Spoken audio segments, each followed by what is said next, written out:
The views and opinions expressed in this program are those of the speaker and do not necessarily reflect the views or positions of any entities they represent. How you guys doing?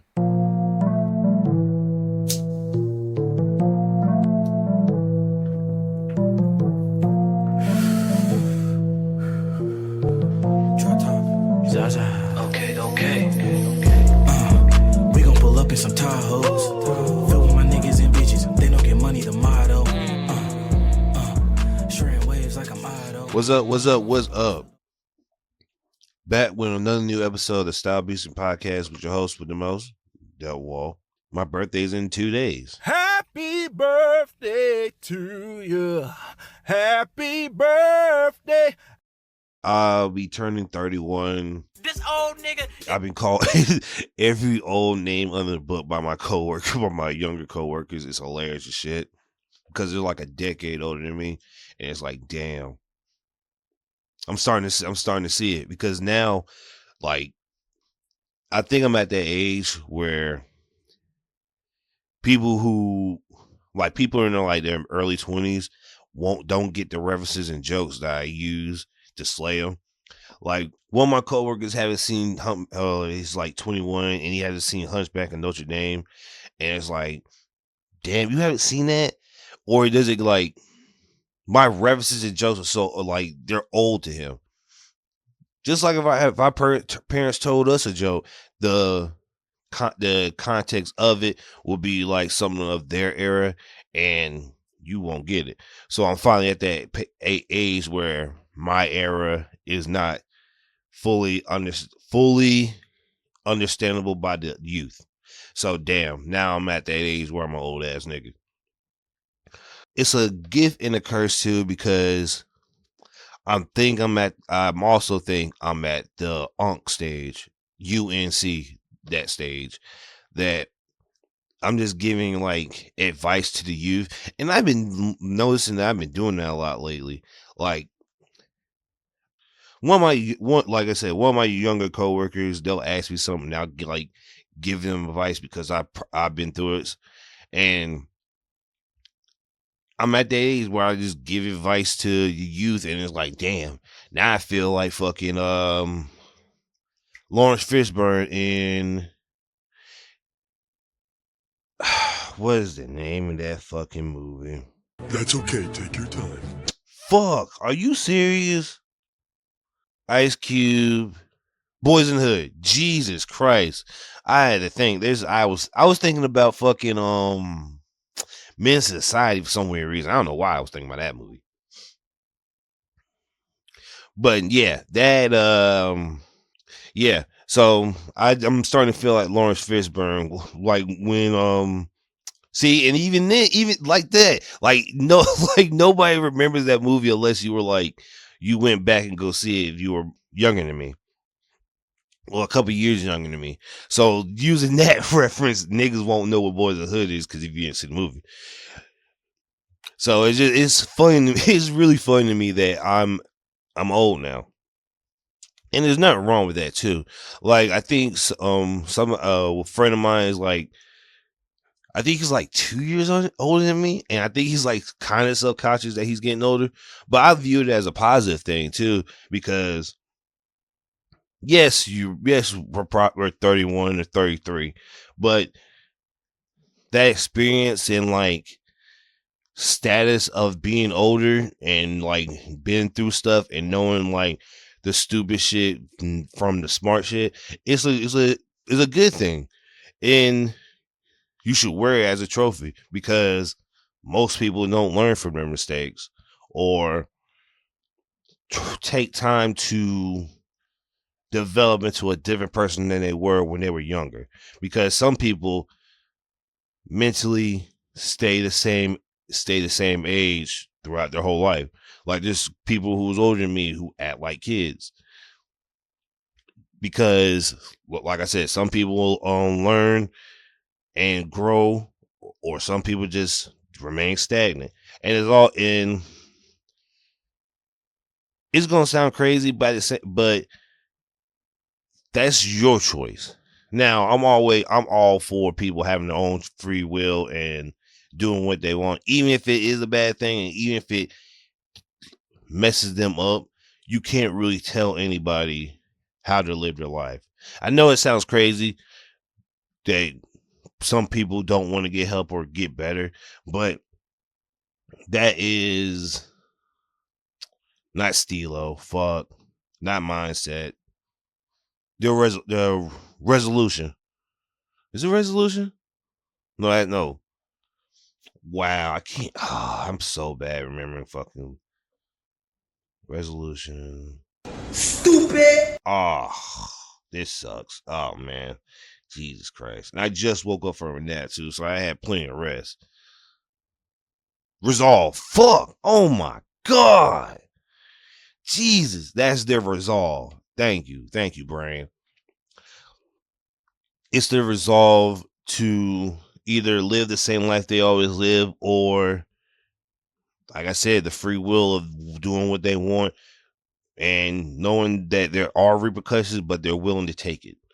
And at the same time, you gotta respect that too, because somebody that knowing that this is gonna be something stupid and fuck up. Well, I'm gonna take the responsibility and say fuck it. Yeah, I did it anyways. Like, even with that, that's maturity, because most people would have been like, "Oh man, I ain't do this. Oh no, I didn't know that could happen." But people that know that they fucked up and they still fucking up, they're like, "Yeah, man, I'm a fuck up, but that's who I am." And you gotta accept people for what they are. If people want to change, they want to change, but some people don't want to. And you, like I said, respect it, keep it pushing, but always want better for that person. And I think that gets lost in the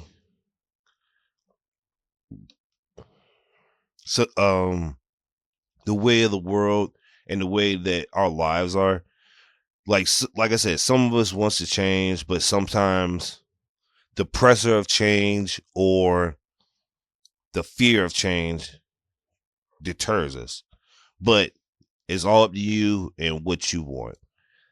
So I can't tell you what to do with your life, and I can't tell you how to fix your life. Well, I can, but I could give you advice, but I can't like make you do it. And I guess they also said something about your fuck. I am bad with words today. Your village, or your emotional support from your friends and family. Like, if your friends and family are in your corner and they always pushing you and stuff, I would take that as a consideration. Don't take it as like somebody's trying to change you or change you for who you are. Maybe somebody sees better in you than what you see of yourself. And it's good to have those friends, because they'll tell you on your bullshit and bring you back to reality, which is why I'm glad I had the friends I have, because they gave me the same speech about the podcast of me remaining stagnant by just putting it on one platform and not taking it personally, as in like, oh man, like because they support my podcast, what I'm doing, but they want me to evolve into something better. So that's why, announcement alert, after this episode of the podcast, I'll be taking a 2-week sabbatical. Not for anything crazy, but for me to expand the platforms that I have for the podcast. So yeah, I'm gonna have it on different platforms for you guys to listen to, and that's what I'm talking about, as in a support system. My friends call me on my bullshit and they want me to do better. So they don't want me, if I want to keep doing my podcast, they want me to put me on a higher pedestal than where I see or from where I am or what I see in my view. They want me to expand on it. And I didn't take it to heart like, oh man, fuck you guys. Like, I actually took it to heart because they're right. And I've been trying to do that, but there's been a lot of foibles and bullshit to come up. But coming soon, StyleBeasting podcast on all platforms except Apple for right now. Yeah, understanding people isn't that bad, and growing up isn't that harsh. Unless, well, depending on how your life is, I don't know how everybody's life is, so I don't know people's views on getting old or not. And speaking of getting old, the presidential debate was a couple days ago, and that was probably the oldest nigga mean I've ever seen in my life. Like, I forgot how old Biden was, and because I didn't know that nigga was 82, and I was like, what the fuck? That nigga is like right there. He's like, well, no, he's beyond right there. That nigga is there. He is old as shit for no fucking reason. Darn it, if that's your idea of a joke, then you've lost your mind. And listening to like their, because I didn't watch all of it. I watched a good portion of it, and after like sitting through it, I think I come to realize that maybe we need to put an age gap and limit on how long you president and where you can't start being the president. Because after listening, I realized maybe the starting age to be a president should be 50 and the ending 65 going on 65 going on 70. That's like a 20-year gap. So you got 20 years in becoming the president. Because I think because I want to do this math right, by the time some people become mayor, they're like all like 35, 36, and to climb up the hierarchy, because mayor is like the lowest of the low on the politics scale.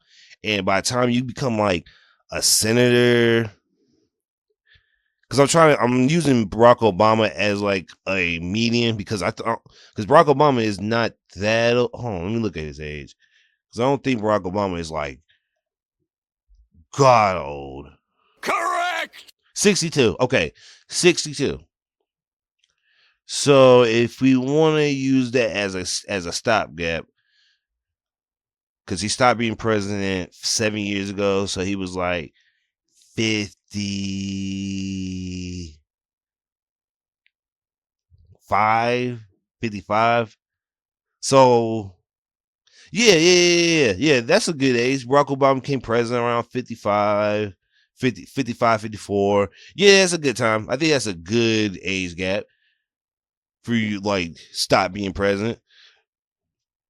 Because I think because like I said, by the time you reach up to senator and before the senator and the Congress, before you get a chance to run for presidency, you're damn near almost 48 begin with any fucking way. Because you have to like climb and hope the guy that you win win and excel up to becoming like part of Congress and going to become president. So if we use Barack Obama as a medium, because I think he's like, I want to say I won't say youngest. Damn it, I won't say youngest. He probably in the year of presidencies, he's the most clean cut, because all the other presidents, like Bush, he looked old. Both Bushes. Trump was old. Trump old as shit. Was Al Gore? Hold on. I don't think let me. I think. Oh no. Oh shit. I'm tripping. There's no fucking way. No. I'm tripping. Okay. I gotta start doing dope.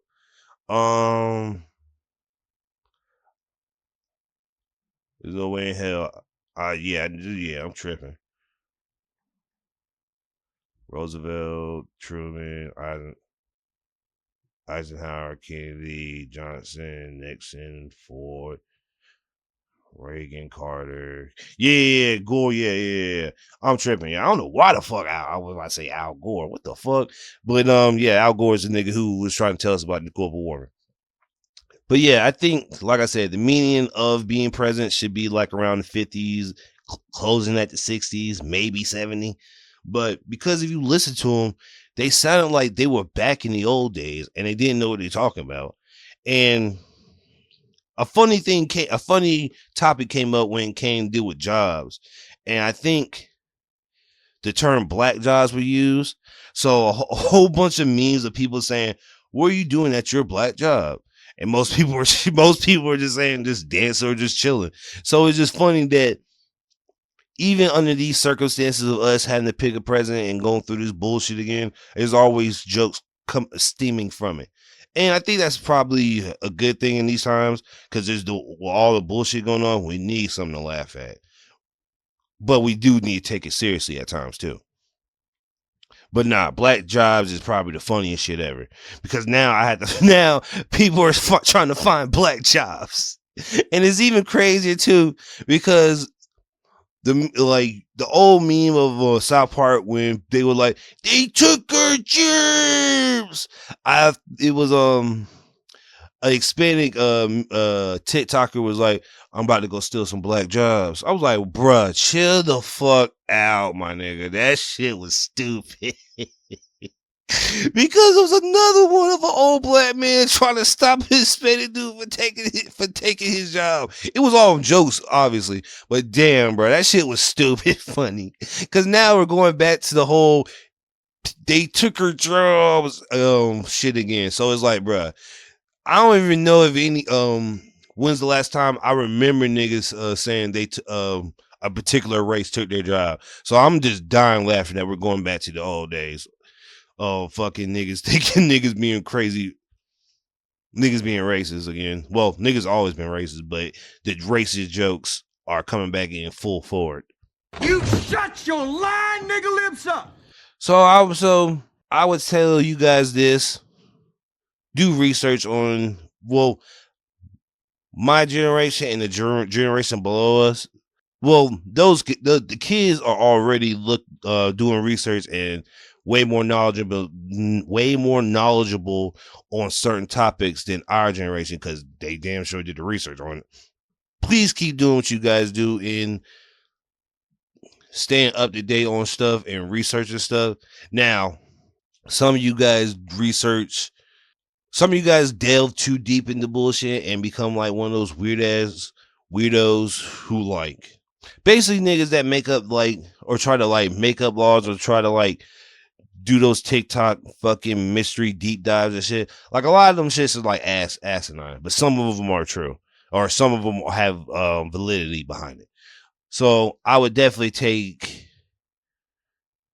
take information that you get with a grain of salt because there's certain information that people get and they'll like flip it to their own means. So I would definitely be one of those research guys instead of just getting the little bit of information and running with it. Yes!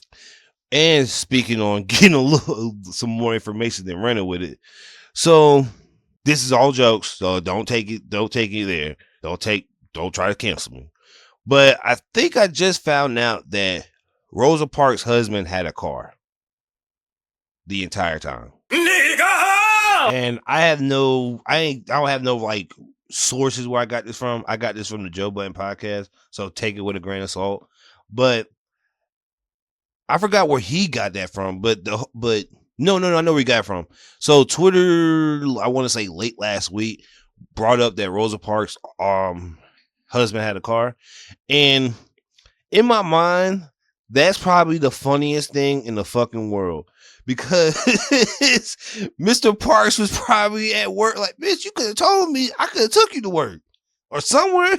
You could have told me, but now you just fought for our freedom. Thanks. So it's hilarious as shit that the running meme of Rosa Parks didn't have to get on bus is hilarious. Like, I want to find out that if every instance where civil rights was tested, they could just not have done it. Like, I'm trying to think. I think Rosa Parks is the only one I can make a joke on because everything else was. I'm trying to think. One of the you can't do. Yeah, I think Rosa Parks is the only person Yeah, Rose Park's the only one that's like not. It's. I'm not trying to say it's funny, but I think that's the only one that I could use that's like in between funny and not funny. Because that whole busting could have went super left, but thank God it didn't. But if that's true that Rose Park's husband had a car, that's hilarious as shit. If he didn't, he didn't. But if he did, that's the most funniest shit in Black history ever. Like legit funny as fuck for no fucking reason.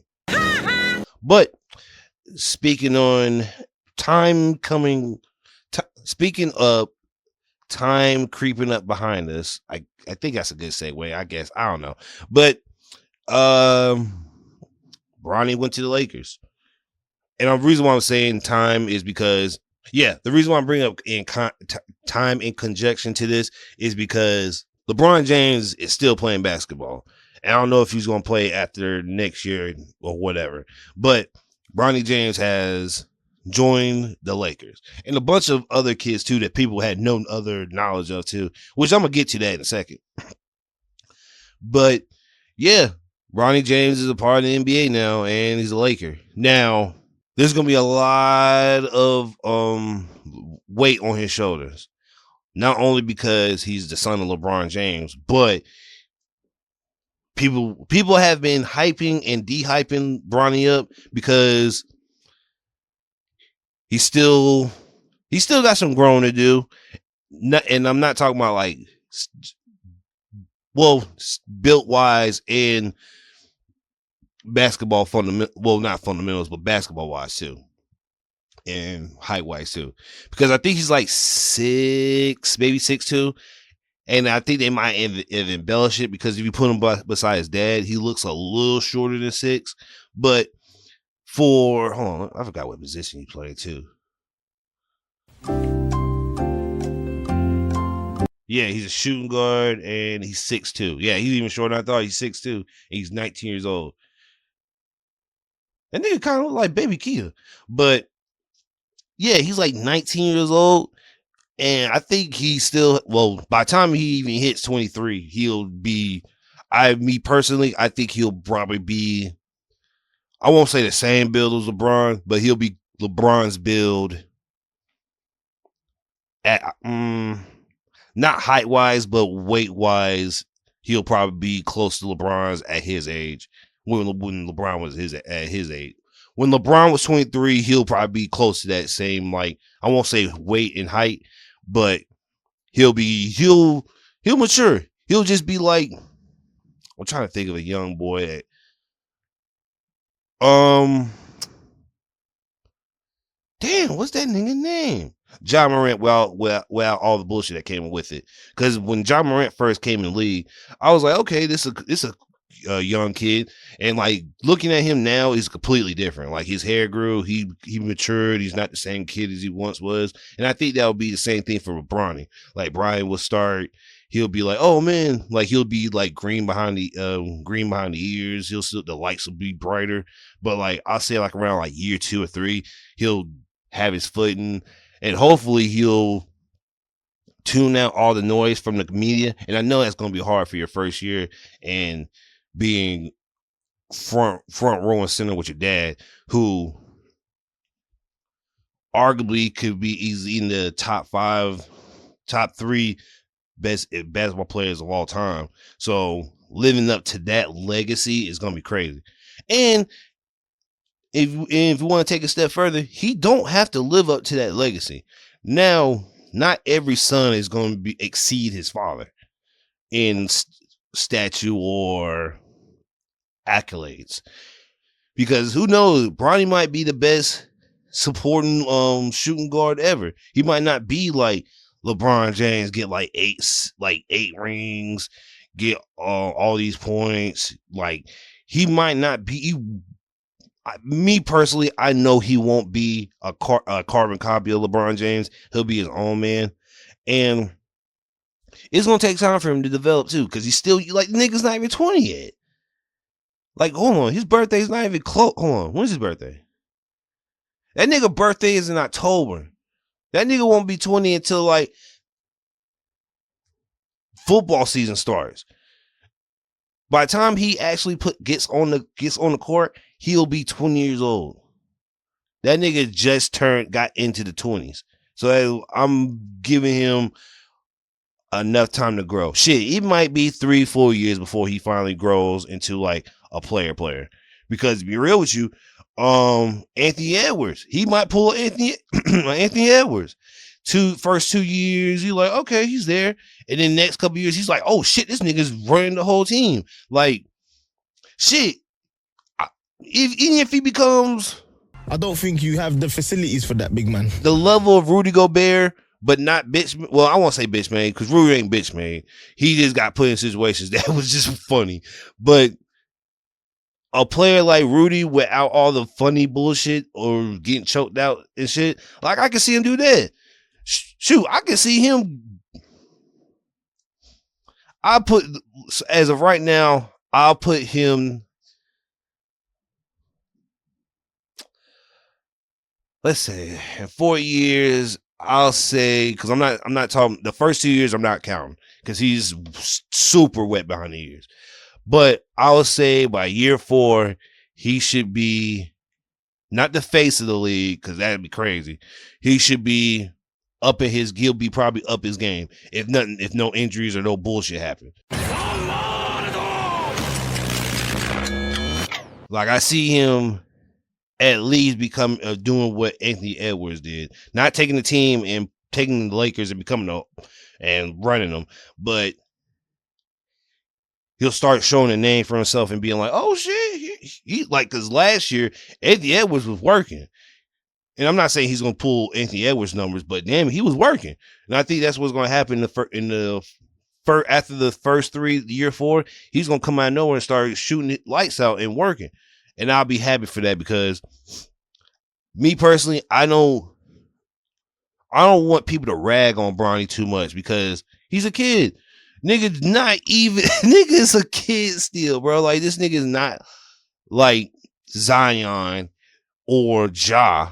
Shut your mouth, jabroni. Like I want people to give him time. Even though he's on the Lakers, I want him to have time to grow. Even though I know that's not what's going to happen because it's the sports media, and if they attack Bron, they're definitely going to. If they don't mind tearing down LeBron James, Bronny James is not too far from it. So, and they have to be fair too. You can't just be fair, but don't be non-objectively fair, if that makes sense. So yeah, just be easy on the youth. Don't go too crazy and like. Comment down.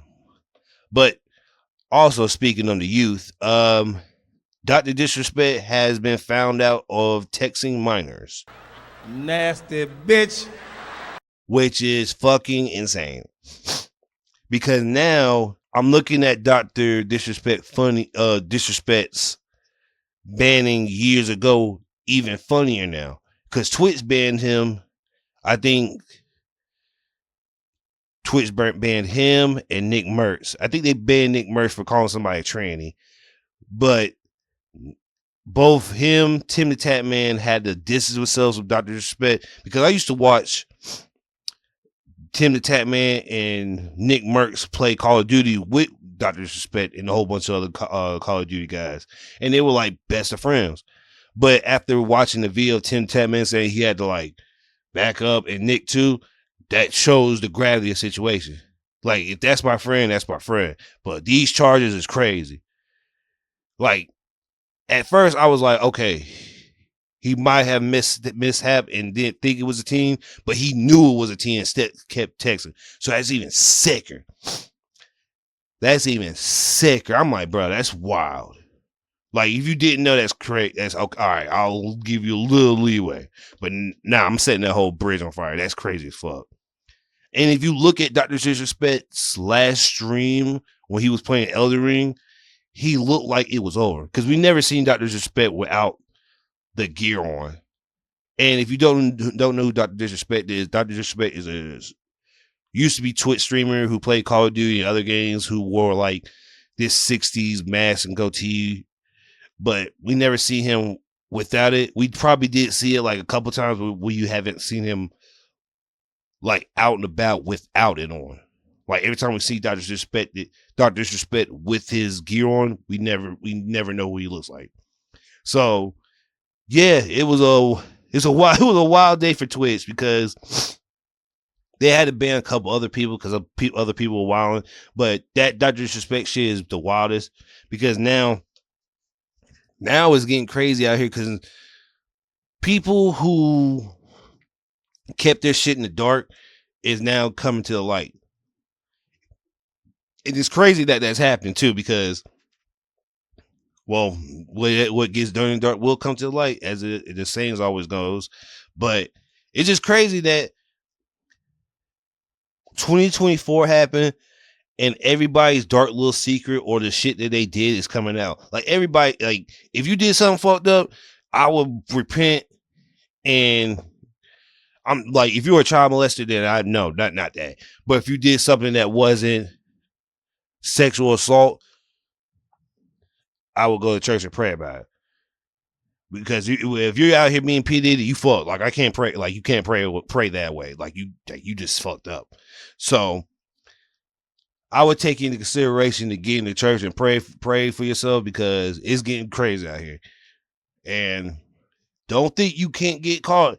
If these famous niggas, Dr. Disrespect, and all these niggas getting caught, your normal ass kid get caught too.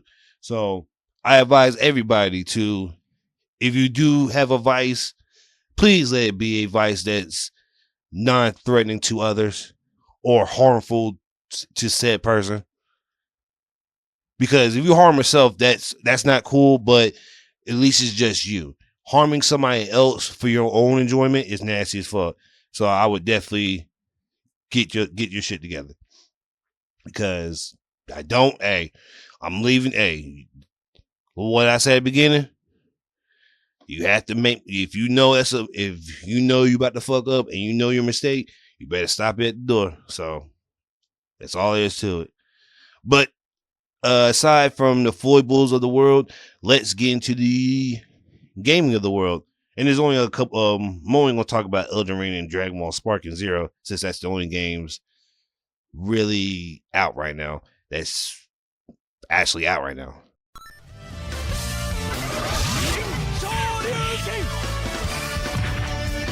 So, Elden Ring. What is it? What is that DLC called? Damn. I do not know. Shadow of Elder Tree. Okay. That DLC came out, and boy, the only thing I've been seeing niggas get is getting their ass whooped. Now, I have seen niggas beat it and like put hands to feet, but that damage output is scarier than I've ever seen it. Bro, I think I seen a nigga get one-shotted. And like, if the people who have played Dark Souls, you know how your health bar is like half of the screen.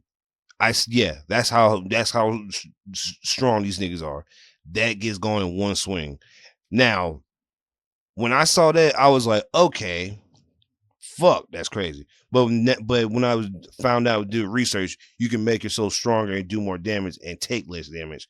Finding like these 42 pieces of this thing called Eldest of a tree, and you just make yourself stronger and you do more damage.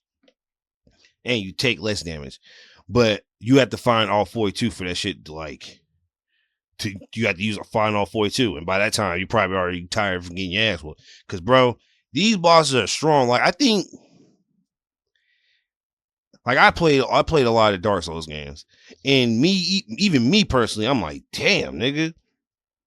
Like, I see a nigga get hit one time for 40% of his health with one swing.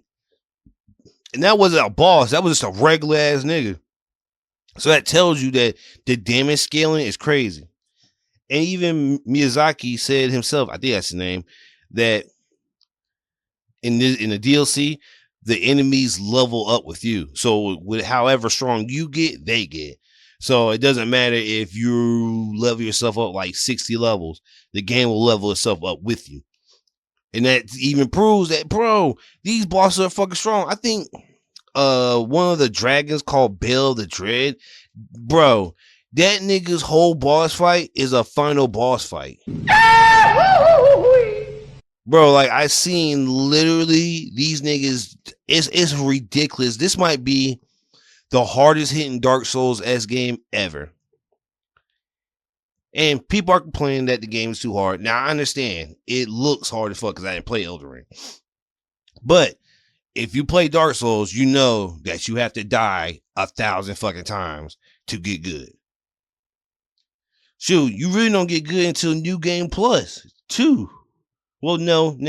By New Game Plus, you already know what the bosses, how they fight, what you should do for the boss. So yeah, it takes like at least one playthrough of the whole entire game for you to understand. Excuse me.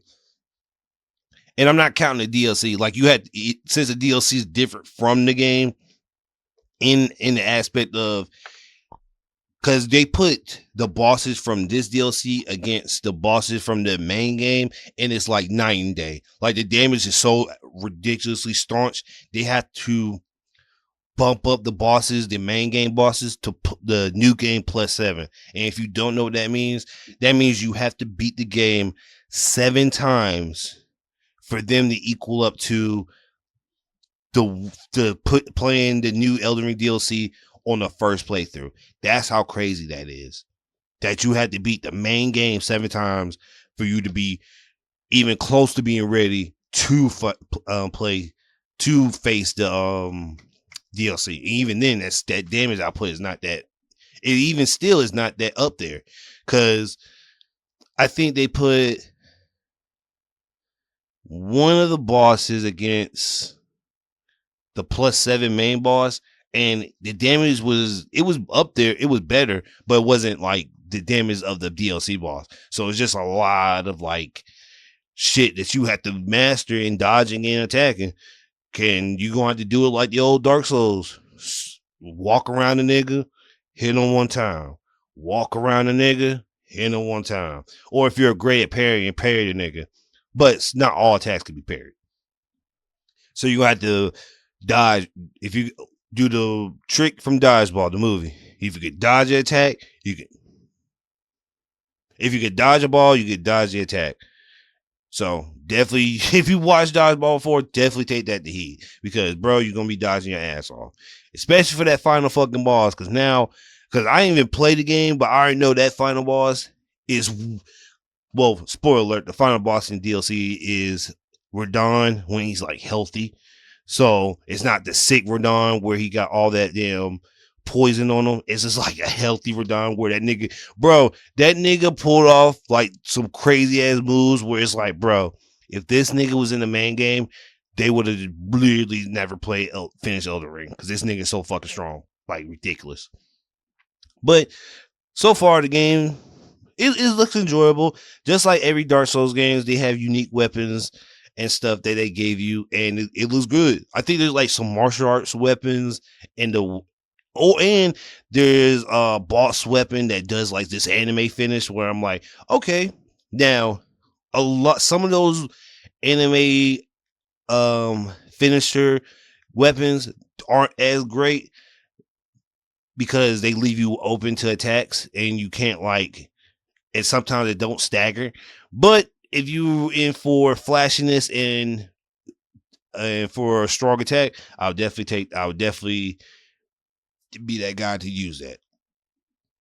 But moving on to Dragon Ball Z Sparking Zero, the showcasing that they showing for this game tells me they're gonna put a lot of time and effort into it, because just like Fighter Z, they took every reference from Dragon Ball Z that everybody loves and put into the game. Shoot, they even put, just like for Dragon Ball Z Fighters, the references play a big part. Because if the ultimate attacks they do, is almost I won't say one for one, but what's that scene? The scene where Goku's looking at Frieza disappointed, they have that in there. The expressions on the character's face and like how the characters look, it looks like they put so much time to it and money in this to honor Akira Toriyama, because really at the end of the day, they want this game to do really, really, really well because after the passing of Kira, you're going to have to put respect on Dragon Ball Z and not put out any bullshit. Just like for Berserk, they're not going to put anything out that's going to make Berserk look bad because they want to honor Kentaro Miura. Yeah, they want Berserk to look good. So just for Dragon Ball Z, they want it to look spectacular, and it does. Like the facial features look amazing. The textures look amazing. The maps look great. It's really giving. I can't believe I'm saying that. Like I said, giving old Dragon Ball Z Tenkaichi vibes, plus the new. Honestly, if this goes right, this will be up there with Fighter Z in Dragon Ball Z, greatest Dragon Ball Z games ever. Because Fighter Z was a Marvel vs. Capcom game, game where you had 3-on-3 and the combos were great. The characters, there could have been a lot more differentiating of the characters, but still, it didn't matter. The games were fire. It had its overpowered characters for a while, and it had its like, oh shit, how am I going to win against this character? Like, I love that for fighting games. When, just like for Bison, which I'm about to bring up in a second, I'm gonna kick his ass. Some characters have to be overpowered in a sense. So when they nerf or de-nerf characters, they can make them even or somewhat close to being even. Because I remember when Bardock was out for Dragon Ball Z Fighters Z, how after his level 3, it gave him options to get you to another loop or to fuck you up, but they had to de-nerf it. So even though he's still good, it's not that unfair for the players. So I don't think that's going to happen to Sparking Zero, because Sparking Zero is I'm trying to think. I don't think Sparking Zero is a type of game where you have to nerf or de-nerf characters, because I'm trying to really think, because I don't think Sparking Zero is a game that you have to worry about nerfing or de-nerfing. What? Bro, what are you talking about? I'm trying to think. I'm sorry, because I'm really trying to think. Because people have nerfed Tekken, but Tekken is not Dragon Ball Z. And matter of fact, I wonder if Sparking Zero is going to be at EVO when it comes out. Whenever year it comes out, if it comes out early enough to be on EVO. But yeah, I don't think Dragon Ball Sparking Zero is going to get nerfs or de-nerfs. Yeah, I don't see that happen. I don't really see that happen. I don't know why. I'm going to talk to my fighting game homeboys to see if that's probably a case. But moving right along, Bison's out for the Street Fighter 6, and that nigga is fair and unfair. And I'm honestly low key, I might play Bison because like he looks like a cool character. That is what I've always wanted. The same thing they did at DJ, they did at Bison.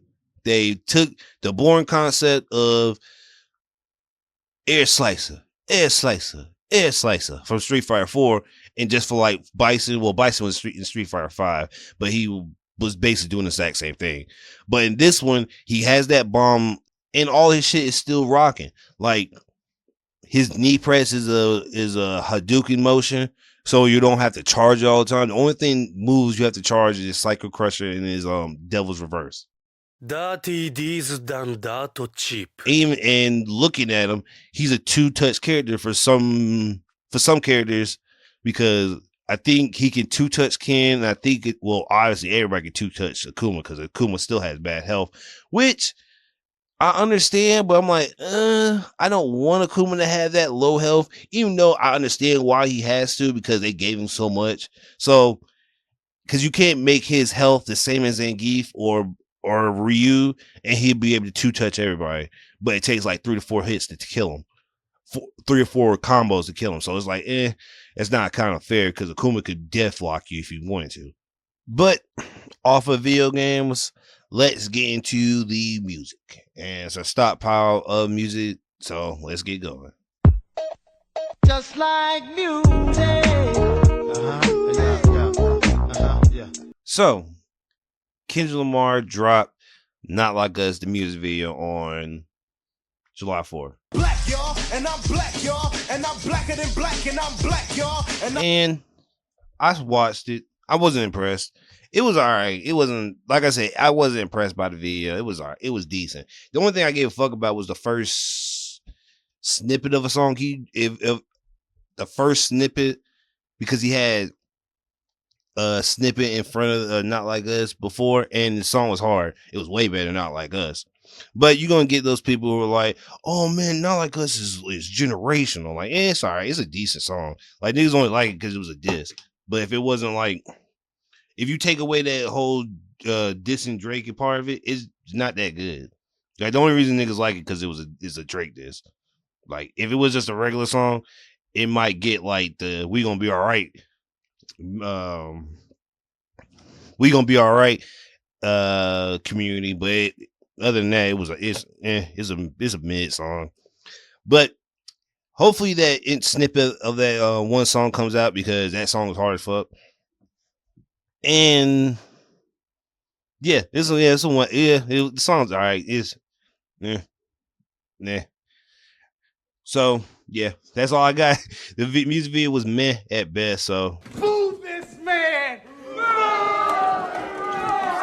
but still on beef, pause. Joe Budden says that he started the baton race to end the career of Drake, because he said it on a podcast saying not one person could take down Drake. He dropped the diss, Pusha dropped, and Kendrick, and he said I had to lead the charge to end Drake, which is a little narcissistic, because I'm like, even if you did, like, niggas don't give a fuck about you, Joe Budden, musically. Like, your podcast wise, yeah, sure, cool. But like musically, like, nigga, yeah, you clean them up, but who gave a fuck? Like, who gives a fuck that you clean a nigga up if niggas don't give a fuck about it? Now, and you gonna get those hip hop guys who's like, but it's for the sport, it's for the like blah blah blah blah blah. But nigga, because the same thing with if Joe Budden was to diss Jay-Z, niggas wasn't gonna give a fuck. You think Jay-Z gonna give a fuck that Joe Budden dissed him? And I'm not talking about now, I'm talking about in his years of rapping. Like, nigga, go pump it up, go do some bullshit. Like, nigga, I don't give a fuck. I'm better than you. So yeah, he could definitely hit you with the Jay-Z shoulder dust your shoulder off and just don't give a fuck about you. Now, Push and Kendrick, Push hurt Drake's career with the whole dad thing and not taking care of your kids. The whole Kendrick being like allegedly being a pedo, and like the other his vices in the world coming back to haunt him. Like, I understand what Kendrick Lamar was trying to go for, but at the same time, like, nigga, who gives a fuck about your vices? Like, nigga, I'm living my life now. If he is hurting kids, that's nasty. But if he's just like being a dad, not the greatest of dads, but he's a dad, like, who gives a fuck? Like, there's a lot of niggas whose dads aren't in their lives, and niggas who are trying to champion, like, oh man, Kendrick with his dad. He's like, being a dad, man, that's what it's supposed to be. Nigga, where's your dad? How you gonna talk about Drake, but where's your dad? At least Drake hangs out with his son sometimes. Your dad don't even hang out with you at all, if he's still alive. Not if he's dead. That's a whole different discussion. But yeah, that was just lame for Joe Budden. I'm like, bro, nobody gives a fuck that you started a baton race. Like, nobody. And nobody even thought about you in this whole beef. Like, Pusha T and Kendrick, yeah, Joe Budden, you were last on niggas' minds. So stall that out. And speaking of getting stalled out, Rick Ross and his security and DJ got hands and feet put on him in Vancouver trying to play Not Like Us. And if you know, Vancouver's in Canada. And if you know any better, you know not play a diss song to a nigga in his nigga's country, not just city, it's country. Like, yeah, that's just like me playing Family Matters in LA. Like, bro, why? Like, or that Taylor made freestyle in LA, which I would, cause fuck them niggas. I'll do that shit anyways. Um, but yeah, it's just really fun. It's just really like stupid on Rick Ross' part, and he has nobody to blame but himself. Cause ever since this whole Drake versus everybody thing came out, you were the loudest in the room, try to tell niggas like, all that white boy and all this other shit. And that's another thing too. Rick Ross made a diss song. He could have dropped his diss, but since Not Like Us is a little bit more harmful, he decided to play that and got the beats on him. Which got your ass whooped tonight. I advise LA niggas don't come to Canada and play Not Like Us, or you're gonna get the beats put on you. And niggas from Canada don't go to LA playing Family Matters, or you might get the same treatment unless you're just willing to shoot niggas and kill niggas on both sides. So yeah. But yeah, don't go to the enemy's home territory and play the disses. Don't do that. That's stupid. And Rick Ross knows better than that. Like, he know, like, Rick Ross is old enough and he's been in a lot of beefs to know that maybe I shouldn't do this because I could get my ass beat in this nigga's country. But still sticking on music, Meg dropped her album, and this might be, I'm trying to think. I won't say her best work because I don't listen to Meg Thee Stallion music like that. Well, albums. I say albums, not music. I don't listen to her albums like that. But she has a song called Otaku Hot Girl with a Japanese artist, and if I'm not mistaken, she sampled JJK season 1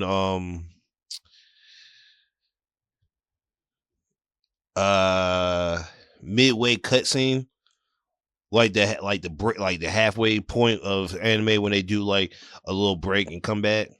And I think she had the voice actor of Yuji Itadori say, because if you watch JJK, he when he meets the principal, he says, "My name is Yuji Itadori.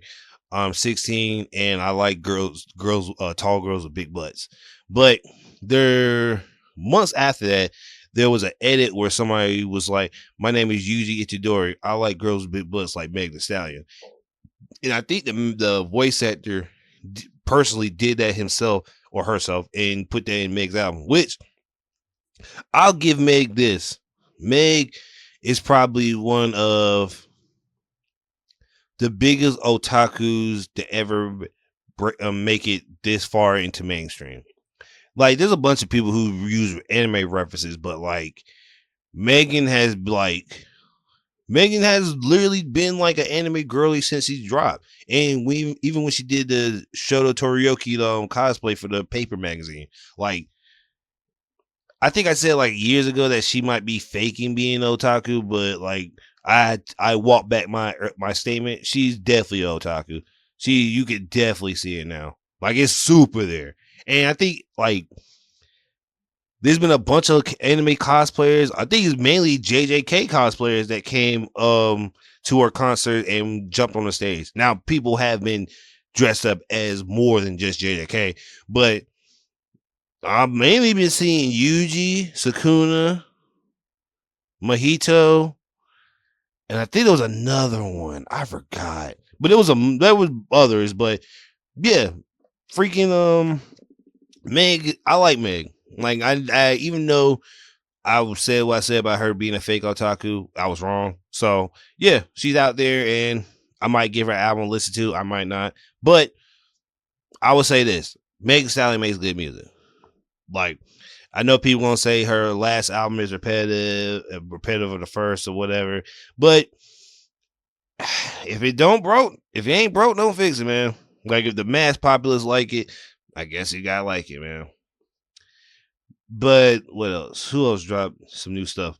Y&J finally dropped Flint to Detroit, and it's an album full of Detroit artists: Skilla Baby, Baby Money, Rio, Icewear Vizo, Peasy, Babyface Ray, Cash Kid, Babyface E, Cash Doll. Like, and it's a pretty legit album. Like, I ain't gonna lie to you, I was like thoroughly, because I fuck with Detroit, and I was thoroughly surprised when I heard this. Boldy James and Conductor Across the Tracks. I ain't hear it yet, but I'm a big fan of Boldy James and Conductor, so I'm gonna give that a listen to. It's 10 tracks. Yeah, it's 10 tracks. So it's a short album, so I would definitely listen to that. I fuck with Bossman D-Lo fully. That like I was listening to a lot of his music and I was like, yeah, I fuck with this. This dude's hard as fuck. This dude's cool as fuck. I fuck with it. Rich the Kid's dropping the album, Life's a Gamble. And I think I low key want to say this might be Rich the Kid's standout album because I feel like this is him because he was on a song with Rich with Playboy Cardi and Ty Dolla $ign and Kanye West, which that's on his album, which is funny. But him having a song with Kanye, 2 songs with Kanye West and Ty Dolla $ign is like crazy. Like I me personally, if you would have told me 2012 Rich the Kid was gonna have a 2 Kanye West features, I would have been like, that's impossible. That's impossible. But I'm happy for him. Niggas really shoved Rich the Kid out the way after he made New Freezer. Well, shit, even before that too. But me personally, I fuck with Rich and I'm happy for him because he was the 4th Migo. Rest in peace, Takeoff. And I'm glad to see that he's back in full swing. And his group too, because Famous Dex back and Jay Chris too. Well,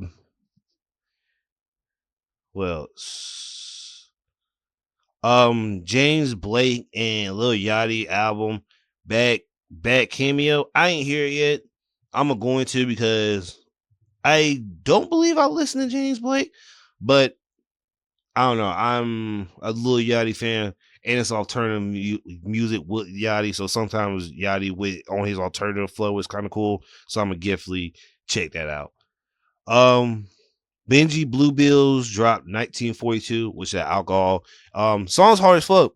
It's a good summer song. And I think Benji's gonna be fine. If he drops songs like this according to the weather and according to the seasons, I think he's got it. I think he really got it.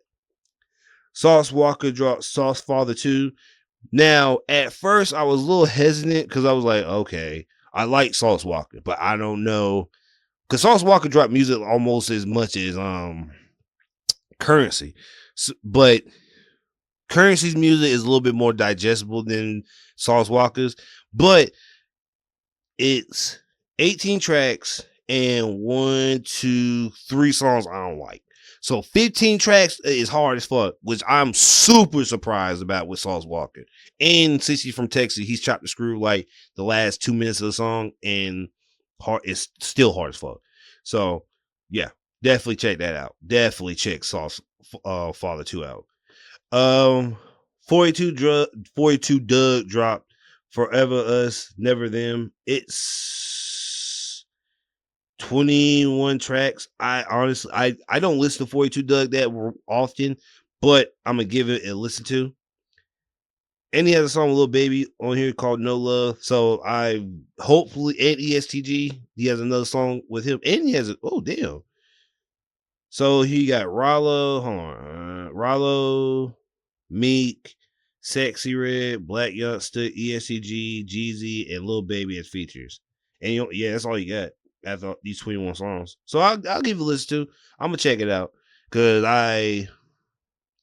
I like 42 Doug's voice, but sometimes it don't hit in certain songs. Well, no. I like Doug. It's Rollo that I have a problem with. Because Rollo sounds like he's a 50-year-old man trying to rap. Don Toliver's Hearthstone Psycho. I have to listen to that. I don't know why. It took me forever to even get to this. What the fuck? Yeah. I don't know why I downloaded twice. But yeah, I definitely got to get to that. So I have been, because I have heard a couple songs off the album and off of out of order. And I'm like, damn, this shit sound hard. So yeah, that's definitely on my list of music list too. But Gorilla dropped that TGIF at 7 p.m. Friday, 95 degrees. I ain't got no nigga and no nigga. Like, I ain't gonna lie to you. That song was hard as fuck for no fucking reason. Like, I was like, damn, man. And the video's good too. I'm like, fuck, man. Like, what? Like, Gorilla and Meg and Sister on tour together. That combo is crazy. That's a crazy combo. And I ain't gonna lie to you, Sexy Red and not Meg, Glorilla are gonna be here to stay. Cause niggas, I ain't gonna lie, Sexy Red makes some good music. Even though it's like some of it is kind of like ratchet, it's still good. And I ain't gonna lie to you, I'm glad that Glorilla is not gonna be a one-hit wonder. I did not, cause I didn't think she was gonna. I don't know. It felt like I didn't know she was gonna come out and drop any better music, but she did, and she kept in that album everything with Wanna Be or something like that with Meg on it. That song blew up because every woman's throwing ass to it.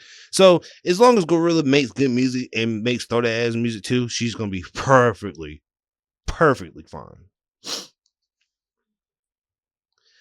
But last for music, the XXL freshman list drop. And I'm not even gonna lie to you. That freshman list is looking pretty fucking good. I'm not even gonna lie to you. So it's BX the plug, which I can't believe he's that big, which is funny. The Mexican OT, so Texas stand up. That's 2 Texans. Lay Banks, I don't know who that is. Boss Man D-Lo. That's funny That's super funny that he's on there. Rich Amiri, I heard of him. I've heard of a couple of his tracks. Scarlett, so New York stand up. She deserved to be on there. She worked. Honcho, I don't listen that much Honcho, but I don't listen to that Honcho at all. Let me take that back. I don't listen to Honcho at all. 4 Bats, nice. I listen to 4 Bats. People don't like 4 Bats, but he's good. Maya the Dawn, that's a long time coming. She's been on the scene for a while. And she can rap too. I think if you watch the video that people know her for, is that song with her in New York with a Birkin bag. She's a big, light-skinned, beautiful woman. So yeah. Cash Cobain, New York stand up again. I'm happy for that. Skilla Baby, nice. Oh, Skilla Baby was number 10. That works. That's good. So yeah, that's a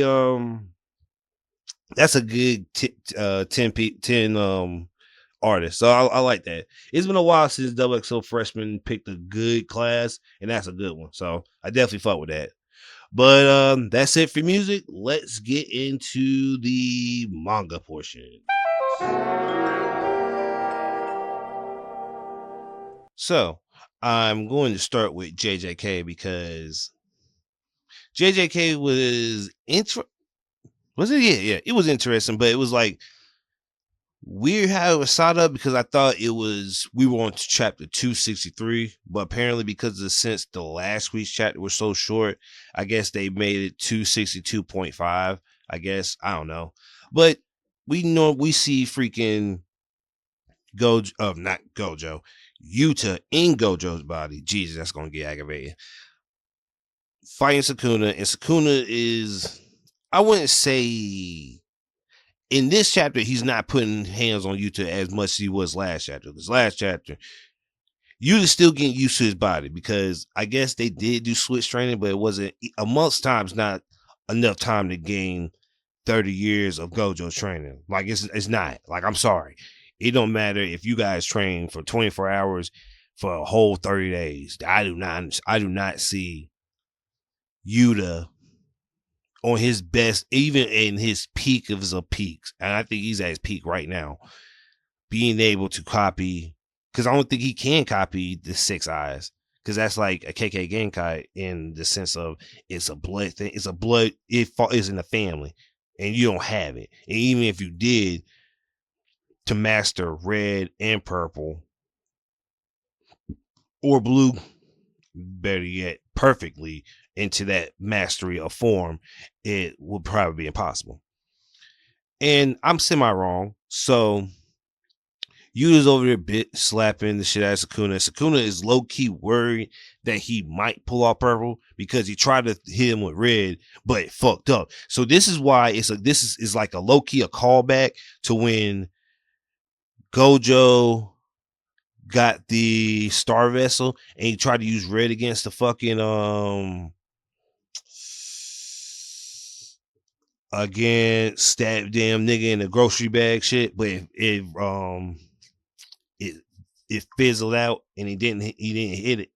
So if I'm reading this right, Yuta's still having that same problem. But I think he can I think he still use I'm trying to think, is the main expansion harder than because the red and blue is a byproduct of the 6 eyes, just like a Sharingan. Yeah, okay. Because I was thinking he can do a domain expansion, but so can Yuta. So it's not hard to do a domain expansion. The hard part is you mastering the Keika Genkai. I got lost again. So with this fight, it's showing me that Yuta's not used to the length of Gojo's body. Pause. Because obviously Gojo's taller than Yuta and has longer limbs. So it's like when he's trying to parry Sukuna's like he missed. And Yuta's like, fuck, I can't believe I missed because I don't know how long my master's arms are. He's because Yuta's been. How you gonna transfer to a nigga body and be like, oh yeah, I definitely know how this nigga works. I got his damn muscle memory in my head. Like, nigga, no, you don't. There's no fucking way you mastered that. There's no fucking way. I only believe it. So after seeing him do that, Sukuna starts having some scary ass premonitions. And this is why I don't fuck with Sukuna. Because soon as Sukuna act like a hoe, this nigga was all big and bad when he first started the fight. But now he's like, shit, if I get hit with purple, I might get fucked up. So he's trying his best not to let him hit purple because he started chanting the shit and then Sukuna just knocked him off. But this probably, I got spoiled from it. And I think I got spoiled for the next chapters too. Because if the next chapter is what I think is going to happen, I'm going to be really, really, really mad. But Gojo, either Yuta, if I remember right, Yuta used blue to suck Gojo in. Pause. And Sukuna's like, oh man, this nigga fucked up. I'm about to kill this nigga. And there was a cell phone in the rubble.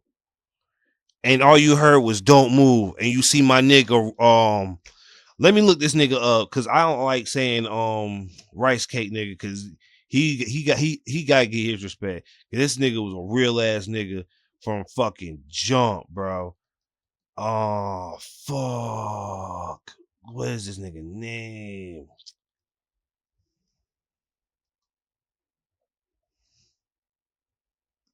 Wow, Google even says right. Togi Inumaki. Damn, they even say supporting character. Inumaki's a real ass nigga. Cause that nigga got his lick back. Because when the Shibuya event happened, when Sukuna slashed the whole city up, he slashed Inumaki's arm off. And by proxy of this, he had beef with Sukuna. And with this, him hitting him with the don't move, Sukuna's like, fuck, how did that get there? And I'm like, how did that get there? And it's time to die. So let's get one thing straight. Your vital signs are like, I want to know, because that obviously wasn't there when he hit the city with Furnace. That had to be put there after that attack. So either I want to say my man's, why am I forgetting niggas' names? Toto did it, or one of the other guys did it. Because because the way if you look at that panel, if you look at a little corner of it, you could see the cell phone. Right hand on the Bible. God can strike me down if I'm lying. That motherfucker's cheating. Take my word. You could see the cell phone. So somebody put that shit there. Because that shit was there randomly. Like, you can't tell me that fucking cell phone was there before the furnace. There's no fucking way. So somebody had to put that there. So whoever put that there, genius enough as it is a genius. That is a genius move. And now he's about to hit fucking Sukuna with purple. But I don't know how much the output is going to be because I don't know where Yuta is at this point, power level wise. I mean, I know he's strong, but as in damage output. Like, is this going to be the nuclear attack that he did that destroyed Magarama? Or is this going to be the regular purple that when he destroyed Hanami, the plant nigga? Yeah, plant nigga. Or at the same level when he beat Toji. So either one of those is gonna hurt. Well, either way, he's fucking Sukuna scared, so he has to come up with something. So I don't know what's gonna happen. So here's hoping the good guys get a win. But if the spoilers of what I saw is true, I pray that if the spoilers are true, I'm gonna be so mad. But every time, but that spoiler page haven't been wrong yet. So I'm like, man, I'm really getting tired of fucking monster Shikigami niggas. Oh, I'm so fucking sick. But moving right along, My Hero, the newest chapter of My Hero came out, and we currently have 4 chapters left before the end. And we saw the let me see what chapter we're on first. 426. So at 4:30 we'll be done with My Hero. So the chapter starts off with the Endeavor family talking to Dabi. And just like I thought, them niggas is so fucked up, it's not even funny. Like, they got scars on, like, every last one of them except that bitch ass nigga of a fucking son, not Shoto, the middle child, the middle son between Dabi and Shoto, that fuck nigga. Every last one of them has scars, which proves every last one of them, except that fuck nigga son, is a real nigga. Even though he jumped out to save his brother and with his other family, fuck that nigga. I'm gonna get to that in a second. Dabi's still alive. I have no clue how. Literally no clue how. But he looks like an Evangelion. He looks like the purple Evangelion because, well, I don't see it. We don't know what color he is because it's in black and white. But he just looked like an Evangelion with all that shit on him. And it's probably because, like, that nigga burnt like 99.9999% of his fucking skin off and can't breathe. And because of that, he probably burnt his lungs too. He can't really talk that long. And we see Endeavor and everybody talking to him, having a conversation with him, and like trying to like make amends. And I'm gonna be real with you, bro. Endeavor is more fucked up than I thought. That nigga cannot walk. He's in a wheelchair. He's missing an arm, and I think his face is like 99, like scorn. I think you see like a little bit of it, but it's like, boy, man, I'm so fucking mad, bro. Like, I fuck with Endeavor, and like looking at it, bro, it's like, man, I don't even want to know what that nigga look like. Well, no, I'm wrong. The son do have some scars, but the scars aren't as like prominent as on his sister and his mom. Like, his mom got a big scar on his face, and Shoto still got the same scar, which is funny that the family has the scars of Shoto and Dabi. So that's a family thing. This ain't it, Chief.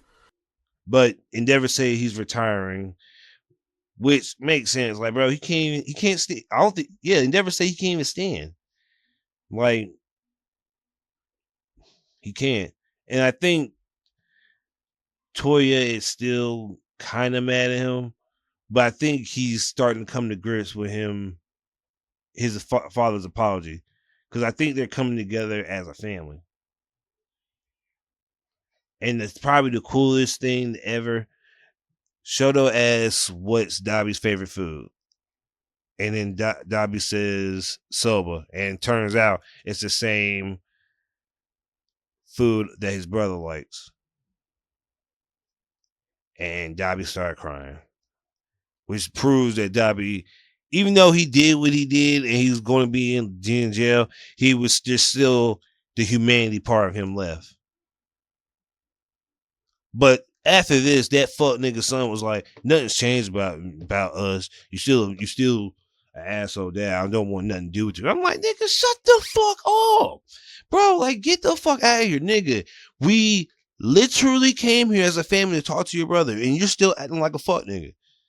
And then the only reason this nigga want to be cool is like, I'm sorry. I'm sorry that I can't fix what happened, but I'll try to do my best. He was like, man, I didn't think you were that cool. Man, shut the fuck up. Kiss my ass. Damn. But at least the realest nigga of the Sons, Shoto, is gonna continue on and go on by his hero days. But the funniest thing is, I thought in the spoiler that this was Bakugo, but it was actually Hawks. I forgot Hawks got really fucked up. And he met up with Lady Nagat. And she's not as fucked up as I thought. She's actually still pretty hot. I thought she was going to die, but hey, she's still hot. And they gave her an early release for helping out, which is a good thing. But she said she's going to stay in just to see how the world changes before she gets out. But a good thing, La Brava and what's my man's name? Gentle are out of jail, which is the greatest thing ever. Thank God. Because they definitely need it. Because them niggas definitely need to get out. And Hawks became president of the he became president of the fucking corporation that turned him to an assassin. Oh shit. Nice. And the chapter ends with Spinner in the hospital and someone opening the door to have a conversation with him. But if the spoilers of what I seen was true, it's Deku. But I don't know what he said, so we'll find out this week, hopefully. So, continue on. There might be a part 2 to My Hero, because the person who I got the rumor confirmation that the war was going to end really fast was from the said person. So, and a couple of chapters ago, we see like this dark figure with a bleeding mouth walking out barefoot, and the speculation that he's the next villain. So who knows? Part 2 might be coming out. I feel like it's true because Deku. The way Deku speaks on himself as an adult made it seem like he was still being a hero until he became like close to adult, or probably to his all one for all powers are gone. So here's hoping, because Vigilantes is coming out, and I know there's going to be a big break before we get part 2, probably like a year before we get part 2 of My Hero. But to finish the manga portion, Chainsaw Man chapter came out, chapter 170, and is Denji and the new gang going to eat sushi. Now, when I tell you this is the most awkward ass sushi restaurant meeting ever, because Denji just got jerked off by that girl. She's confused because she's trying to like have a conversation, but it's going to be strangely awkward. And all these guys are just like hanging out, and they're weirded out because they're like, bro, we're about to commit, or should we just be eating sushi at a time like this? Because they're on the run, they're fugitives. And the nigga that runs the chainsaw church popped up. Denji was about to knife this nigga. Denji was about to knife this nigga in the face. I was like, yes, kill this nigga. But come to find out, he knows what Nyota is. And so since Denji's like, I'm not going to kill him. I got to find Nyota. Let's chill out. Let's have a he wants to be like, this tell me what she is. And this nigga's warming him up, making him eat sushi and shit, and trying to like calm him down. And he told them that the the devil task force is outside ready to get him. And he finally tells Denji the plot of fucking Chainsaw Man 2 Part 2.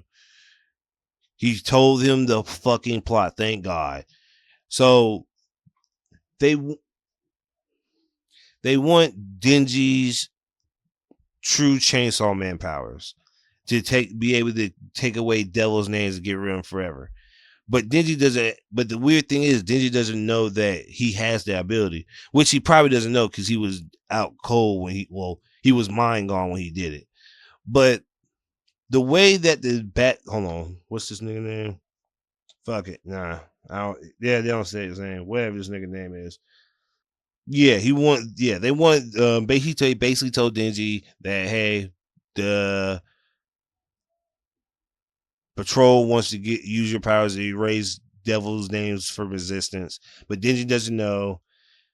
And even the nigga who leads the church is confused too, because he's like, yeah, the chainsaws can't do that. So why the hell would your power of a chainsaw do that? And he brought up this like hypothetical that it could be that chainsaws are originally had many uses, but after Chainsaw Man erased a lot of things, cutting down trees was the only thing that remained. The fuck are you talking about? But to fully become Chainsaw Man, and this is the part that I've been walking around thinking about for the past couple of days. Everybody needs to fear him, and he needs to be unhappy. So that first, let's dissect that first part. Everyone's fear needs to fear him. When he became Chainsaw Man in Part 1, this is when he was a hero because he saved the city. Everybody knew who Chainsaw Man was. Well, no. Was it? Yeah, because everybody was cheering for him.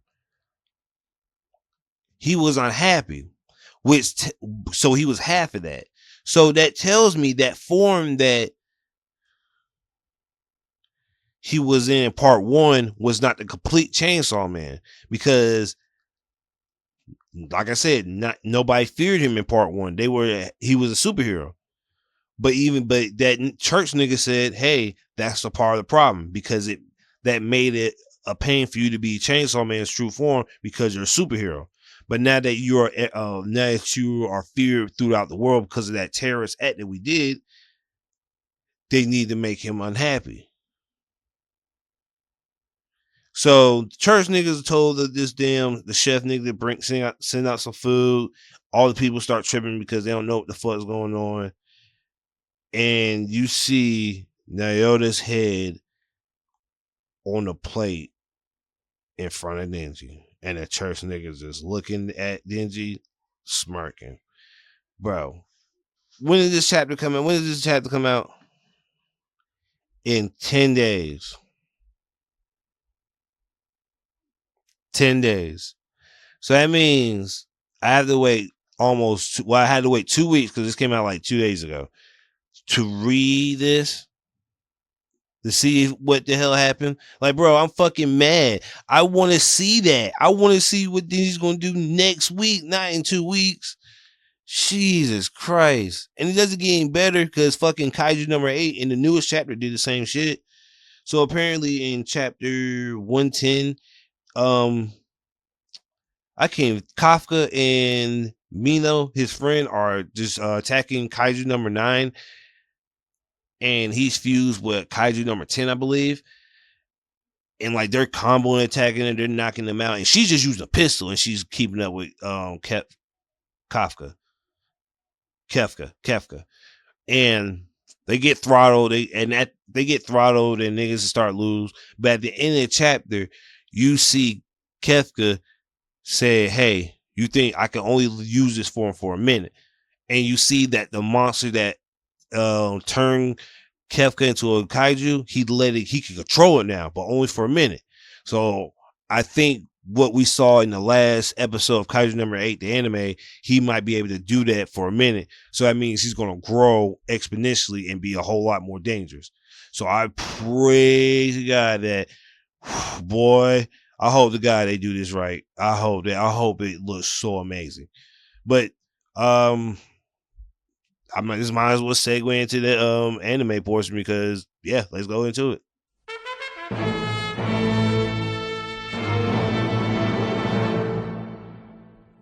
So, since I was talking about Kaiju number 8, the manga, Kaiju number 8 in the anime has ended for season 1. And they ended off with Kefka being inducted into the defense force, even though he's a kaiju. And I think next season,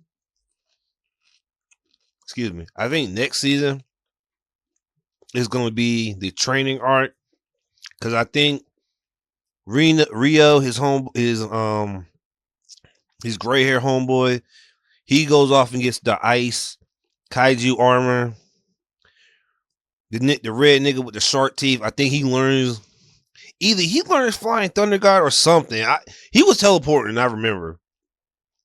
The blue hair nigga gets a bow and arrow, and I forgot what the black dude gets. But this is like everybody's training arc and get better, because the blonde haired girl and Kefka go with that nigga who had that big ass buster sword to Kefka's neck at the end of the season. Yeah, okay, yeah.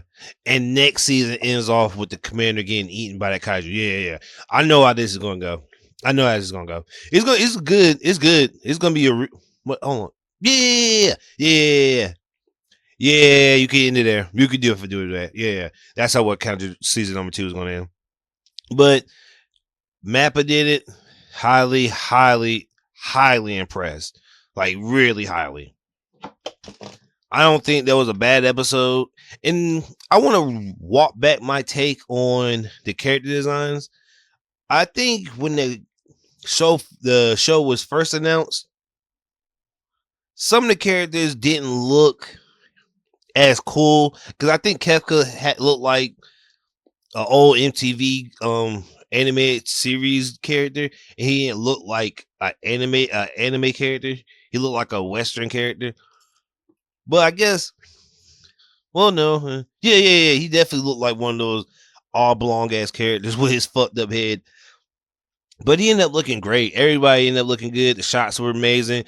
Shit, I fuck with Kefka's kaiju voice. I did not know they're gonna choose that kind of voice for it. I fuck with it, and every time his nigga transformed and punched something, it was amazing. I fuck with it so heavy. So yeah, I think that's what Kaiju number 8 is gonna be. I think we're gonna get it in 2025, the next season, because Shangri-La, Frontier, Blue Lock start in October alongside Don Don, which I forgot that today is the first screen of the first episode of Japan, and we won't see it until October, so that's fucked up.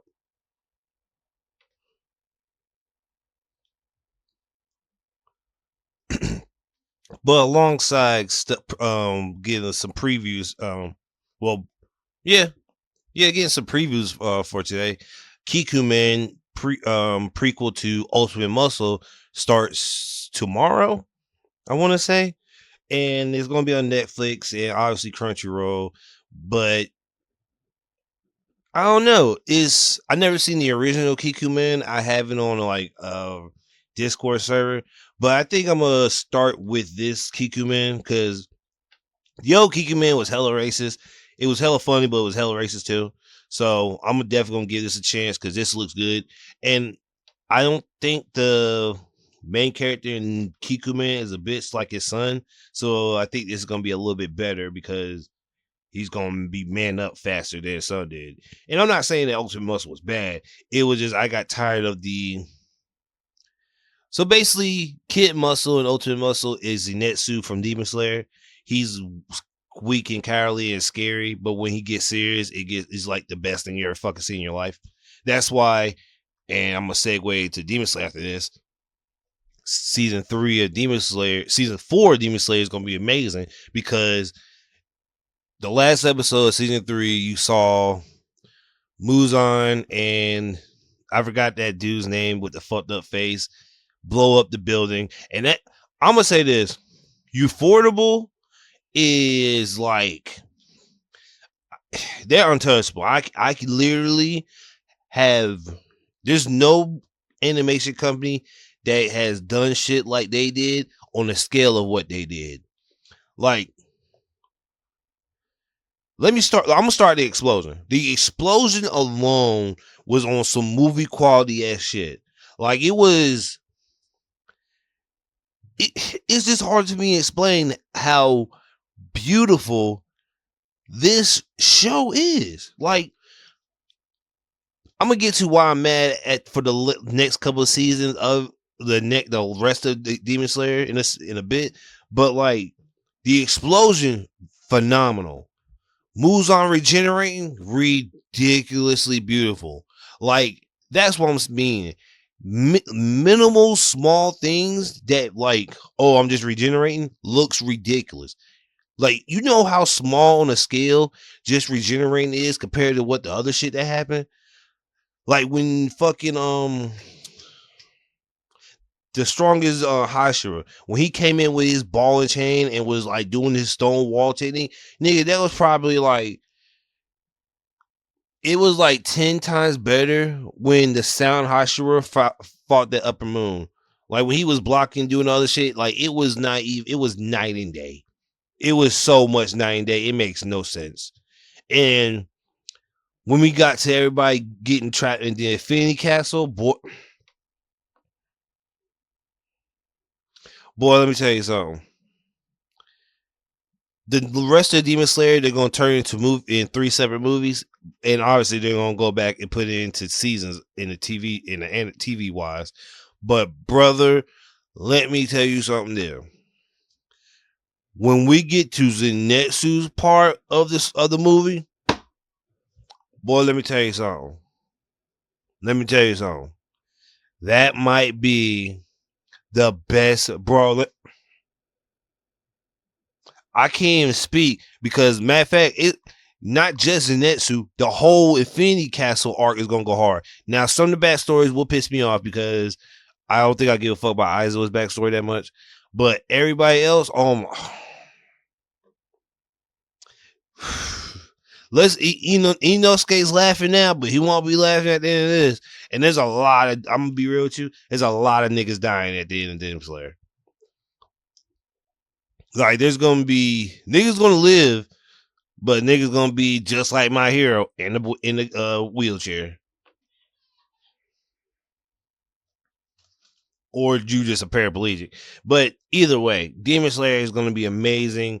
I can't wait for them to get to the movies, even though it's gonna piss me off to have to watch 3 seasons. Well, I have to finish Demon Slayer by watching the 3 separate movies, and then if I miss any of the movies, I gotta go back and watch it in TV form. So I'm not gonna be happy about that at all. Oh, what your ass say back, man? But I can tell you what I am excited about: King and Ashura versus Baki. It was a spectacle. It was amazing. It was literally everything I love about King and Ashura and Baki in one.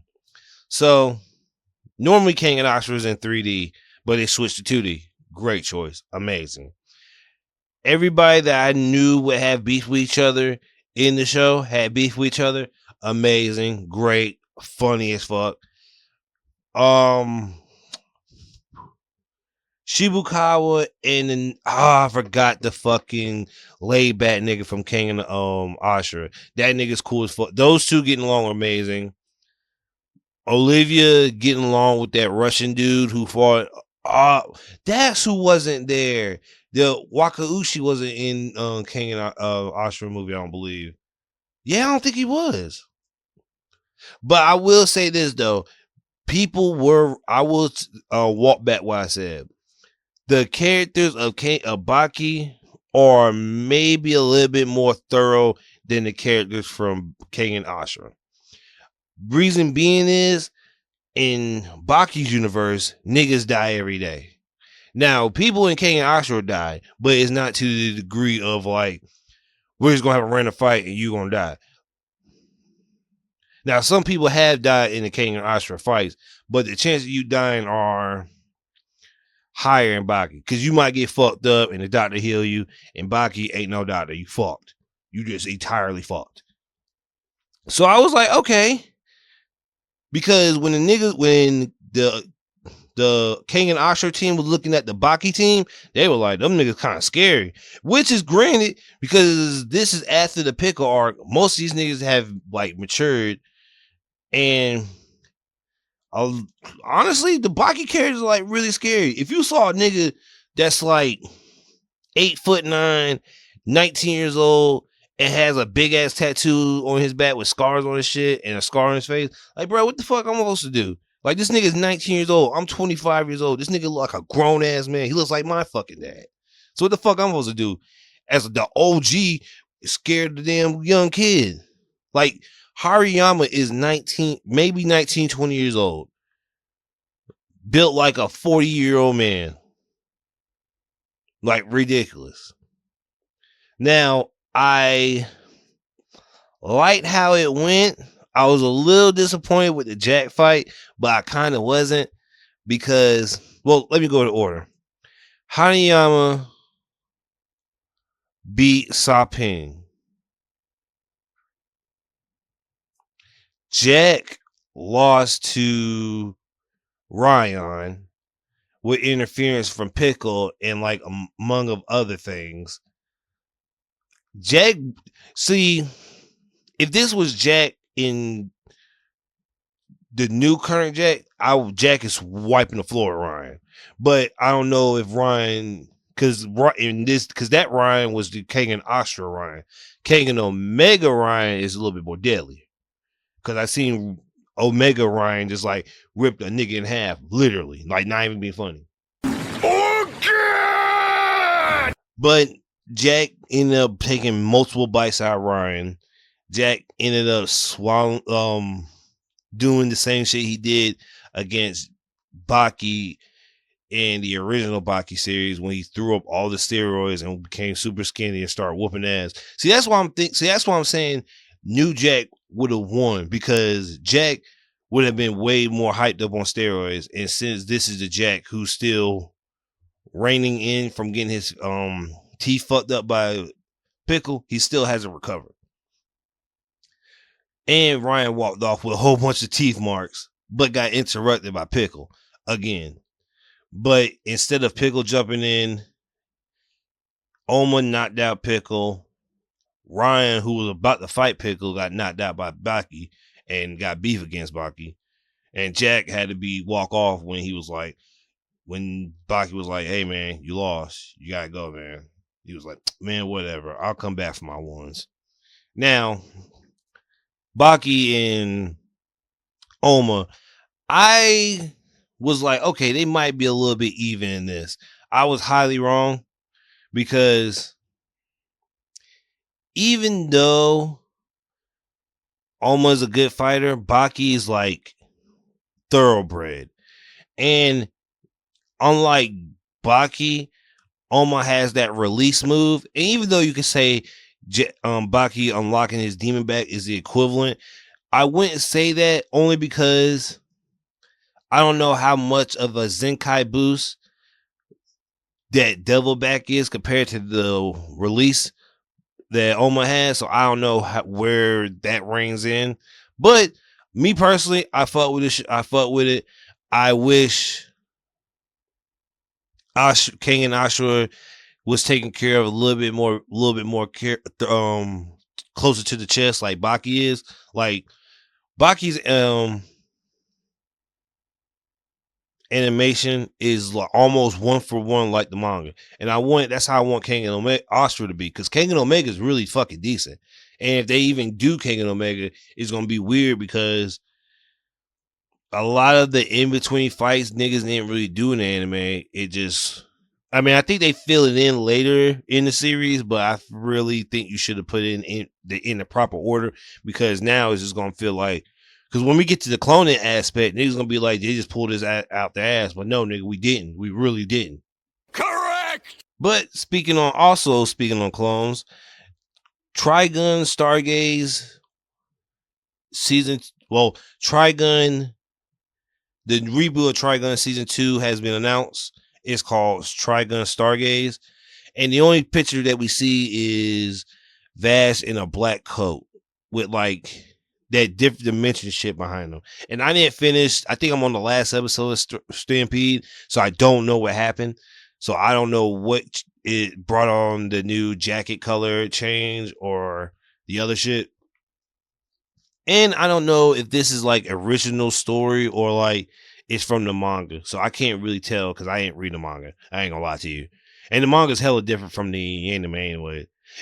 The manga is hella different from the original Trigun anime anyways.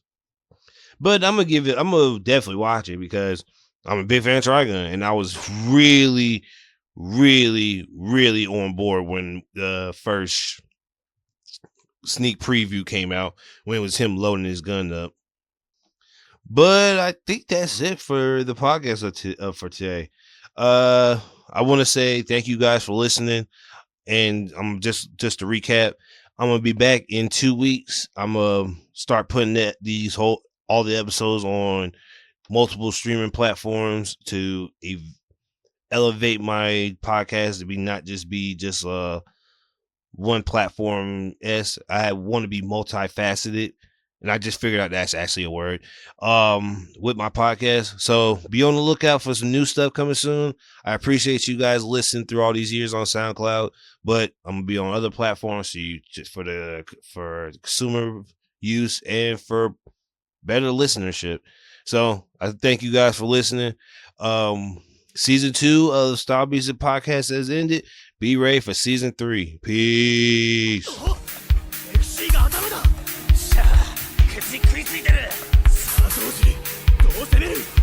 外からじゃ絶対逃げれねえ。インに行けインか